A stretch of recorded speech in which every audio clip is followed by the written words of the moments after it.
మంగళవారం కుజునికి సాంకేతం. కుజుడు ధరిత్రి పుత్రుడు.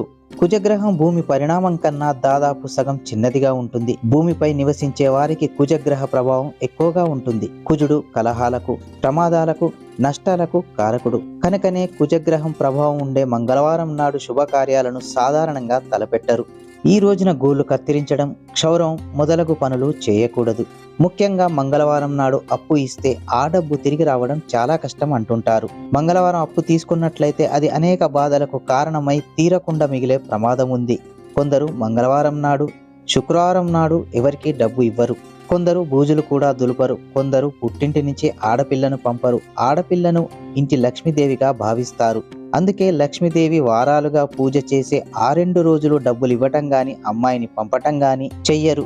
తమ ఇంటి సిరి సంపదలు పోతాయనే నమ్మకం. ఇవి పాటించవలసిన విషయాలేనా? ఇందులో ఎంతవరకు నిజం ఉంది? బూజుల సంగతి వదిలేద్దాం.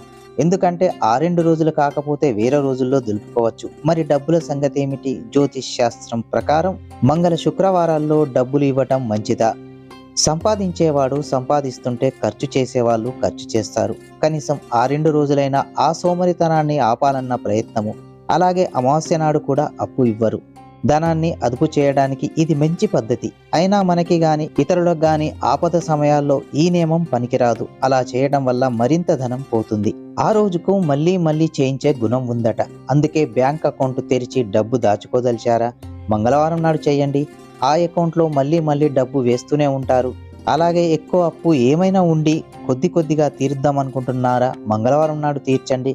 తొందరలోనే మళ్ళీ ఆ అప్పు తీర్చగలుగుతారు. త్వరలో రుణ విముక్తులవుతారు. ప్రాంతాల వారీగా కూడా ఈ నమ్మకాలు మారుతూ ఉంటాయి. కొందరు మంగళ శుక్రవారాలు పాటించినట్లు కొన్ని వైపుల వారు బుధవారం నాడు, కొన్ని వైపుల వారు గురువారం నాడు డబ్బు ఇవ్వరు. అంటే వారు ఆ రోజుల్లో లక్ష్మీ పూజ చేస్తారు. ఎవరి నమ్మకాలు, ఆచారాలు వారివి. అయితే మనకి వారాల పట్టింపు ఉందని ఏ పని మనిషో నెలంతా పనిచేసి ఆ రోజుల్లో డబ్బులు అడిగితే ఇవ్వడం మానేయకూడదు. ఎందుకంటే అది వారి డబ్బు. వారు పని చేయడం వల్ల సంపాదించుకున్న డబ్బు. మనం వారికి బాకీ ఉన్నాము. దానికి వార వర్జ్యాలు చూడకుండా ఇచ్చేయాలి. ఏ రోజైనా ఉదయం, సాయం, సంధ్య సమయాలలోనూ పూజ చేయగానే సంపదని ఇంటి నుంచి పంపకూడదు. అంటే మనమేదైనా కొనుక్కోవడానికి మూలధనాన్ని ఖర్చు చేయకూడదు. కానీ కష్టపడ్డ వారికి డబ్బు ఇవ్వడానికి సంశయించకూడదు. అందుకే ఈ 2 రోజుల్లో ఎవరికి అప్పు ఇవ్వరు. అది పూర్తిగా అశాస్త్రీయమైన వాదన. వాస్తవానికి మంగళ శుక్రవారాల్లో అప్పులు తీసుకోవడానికి, సొంతానికి, కుటుంబ వ్యవహారాల కోసం నిరభ్యంతరంగా ఖర్చు పెట్టవచ్చు. ఇలాంటి నియమాలు ప్రజలు నమ్మినంత కాలం సాగుతూనే ఉంటాయి. ఫ్రెండ్స్, ఇలాంటి ఇంట్రెస్టింగ్ వీడియోల కోసం ఛానల్ను ఇప్పుడే సబ్స్క్రైబ్ చేయండి. అలాగే పక్కన ఉన్న బెల్ ఐకాన్ను కూడా యాక్టివేట్ చేయండి. ఎందుకంటే ఇలాంటి వీడియోలు కొత్తగా ఏది అప్లోడ్ చేసిన వెంటనే మీకు నోటిఫికేషన్ లాగా వస్తుంది. అలాగే లైక్ చేయండి, షేర్ చేయండి, 10 మందికి తెలియజేయండి. మీ యొక్క అమూల్యమైన సూచనలను, సలహాలను మరియు అభిప్రాయాలను కామెంట్ రూపంలో మాకు తెలియజేయండి. మరొక వీడియోతో మళ్ళీ మీ ముందుకు వస్తా. అంతవరకు నమస్తే.